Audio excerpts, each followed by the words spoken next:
क्या अग्निवीर स्कीम से डर गई सरकार? योजना को वापस लेगी या होगा बड़ा बदलाव? क्या होगा अगला कदम?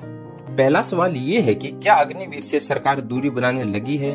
दूसरा सवाल ये है कि क्या सरकार को लगता है कि अग्निवीर पर नौजवानों की नाराजगी बड़ा मुद्दा बन सकता है? और तीसरा सवाल, क्या अग्निवीरों के मुद्दे पर सरकार सहयोगियों के दबाव में है? और चौथा सवाल, क्या अग्निवीर योजना में सरकार कोई बदलाव करने की तैयारी कर रही है? तो चलो दोस्तों, वीडियो को पूरा देखते हैं और समझते हैं। राष्ट्रपति ने अपने भाषण में 2 मिनट 50 सेकंड सेना पर भी बोला, डिफेंस सेक्टर में सरकार की कामयाबियों के बारे में बताया, लेकिन उस 2 मिनट 50 सेकंड में भी अग्निवीर का एक बार भी नाम नहीं आया। लोकसभा में गुरुवार 27 जून 2024 को राष्ट्रपति द्रौपदी मुर्मू ने अपने भाषण में सरकार की कामयाबियों को देश के सामने रखा। करीब 1 घंटे भाषण में राष्ट्रपति ने बताया कि 10 साल में सरकार ने किन क्षेत्रों में बेहतरीन काम किया। सरकार की कामयाबी वाले क्षेत्रों में राष्ट्रपति द्रौपदी मुर्मू ने डिफेंस सेक्टर और सेना का भी जिक्र किया। इंडियन आर्मी की कई अचीवमेंट बताए, लेकिन राष्ट्रपति ने अग्निवीर योजना का नाम तक नहीं लिया। राष्ट्रपति के भाषण में अग्निवीर योजना का जिक्र न होना इसलिए सवालों में है क्योंकि सेना में भर्ती की इस योजना को सरकार ने एक क्रांतिकारी कदम बताया था। भविष्य के लिए सेना को तैयार करने का मास्टर स्ट्रोक कहा था। राष्ट्रपति अपने भाषण में अग्निवीर का नाम ले या ना ले, ये सरकार की मर्जी है, लेकिन जब सरकार की कामयाबियां और विजन की बात हो रही है तो अग्निवीर स्पीच से बाहर होगा तो सवाल उठेंगे।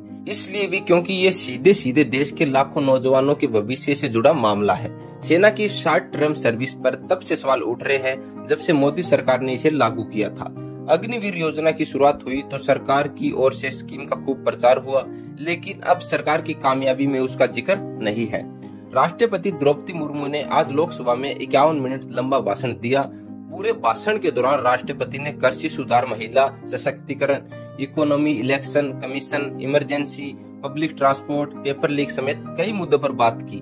राष्ट्रपति ने अपने भाषण में 2 मिनट 50 सेकंड सेना पर भी बोला, डिफेंस सेक्टर में सरकार की कामयाबियों के बारे में बताया, लेकिन उस 2 मिनट 50 सेकंड में भी अग्निवीर का एक बार भी नाम नहीं लिया। तमाम क्रांतिकारी योजनाओं और फैसलों के बीच आखिर अग्निवीर योजना कहां गायब थी? क्या नौजवानों की नाराजगी और विपक्ष के विरोध के चलते अग्निवीर पर सरकार असमझ में है, वो डिफेंसिव हो गई है? भाषण में अग्निवीर से दूरी कई सवाल खड़े करते हैं। जैसे पहला सवाल यह है कि क्या अग्निवीर से सरकार दूरी बनाने लगी है? दूसरा सवाल ये है कि क्या सरकार को लगता है कि अग्निवीर पर नौजवानों की नाराजगी बड़ा मुद्दा बन सकता है? और तीसरा सवाल, क्या अग्निवीरों के मुद्दे पर सरकार सहयोगियों के दबाव में है? और चौथा सवाल, क्या अग्निवीर योजना में सरकार कोई बदलाव करने की तैयारी कर रही है? अग्निवीर स्कीम को लेकर सेना में एक इंटरनल सर्वे कराया गया।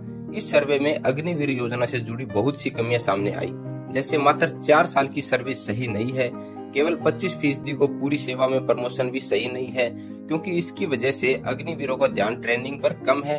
वो 4 साल बाद नई नौकरी पर ज्यादा ध्यान दे रहे हैं। ट्रेनिंग का मकसद सैनिकों के बीच भाईचारा बढ़ाना भी है, लेकिन अग्निवीर में कंपटीशन बढ़ रहा है। अग्निपथ की वजह से 2035 तक सेना में बड़े पैमाने पर टेक्निकल स्टाफ में सीनियर पोस्ट खाली हो जाएगी। सर्वे में ये भी पता चला है कि अग्निवीरों के बीच एकजुटता, आपसी विश्वास, सहयोग कम होता है। अग्निवीर का विरोध करने वाला विपक्ष ऐसे ही तमाम कमियों को आधार बनाकर सरकार में सेना में भर्ती की इस योजना को बंद करने की मांग करता रहा। सरकार के लिए राहत की बात यह है कि पॉलिटिकल पोजीशन बदलने वाले दल अब अग्निवीर योजना को बंद करने के बजाय उसमें बदलाव पर विचार करने की मांग करने लगे हैं। अग्निवीर को मुद्दा बनाकर जिन पार्टियों ने मोदी सरकार को चुनाव में घेरा था, अब वो भी इस मुद्दे पर चुप्पी साध चुके हैं। विपक्ष की नंबर 1 पार्टी हो या आखिरी पायदान पर खड़ा दल, चुनाव के दौरान विपक्ष की हर पार्टी के मैनिफेस्टो में अग्निवीर का मुद्दा था। सबका एक ही स्टैंड रहता था कि उनकी सरकार बनी तो सेना में भर्ती की इस स्कीम को वापस लिया जाएगा। विपक्ष वाली पार्टियां दोबारा विपक्ष में ही बैठी है, लेकिन अब अग्निवीर का मुद्दा उनके एजेंट से भी गायब है। तो दोस्तों, अग्निपथ स्कीम के प्रति आपकी क्या राय है? इस स्कीम को सरकार को चेंज करना चाहिए या फिर पूरा का पूरा ही बंद कर देना चाहिए? हमें कमेंट करके जरूर बताएं।